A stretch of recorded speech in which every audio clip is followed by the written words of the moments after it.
जय भीम, जय जिजाऊ, जय शिवराय. गेल्या 3-4 दिवसाखाली मी एक पोस्ट सोडली होती आणि त्यासोबत त्या मुलीचा फोटो सोडला होता आणि असं सांगितलं होतं की ही मुलगी कुणाला आढळून आल्यानंतर मला संपर्क करा म्हणून माझा कॉन्टॅक्ट नंबरसुद्धा खाली दिला होता. तर 1-2-3 दिवसापूर्वी रात्री 12 वाजता मला फोन आला. ती मुलगी आमच्या ताब्यात आम्ही घेतलेली आहे. तर आता त्या मुलीचं म्हणजे आम्ही संगोपन मातोश्री आश्रममध्ये करत आहोत. ते मातोश्री आश्रम हे महिला आश्रम पण आहे, वृद्धाश्रम पण आहे तिथं.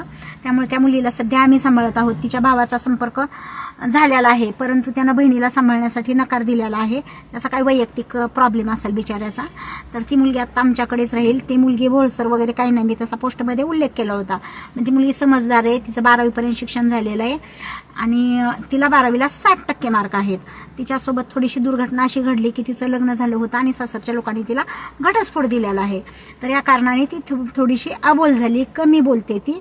त्यामुळे मला असं वाटलं होतं की अगोदर ती भोळसर आहे काही की, ती भोळसर वगैरे काही नाही, ती सगळं सांगू शकते.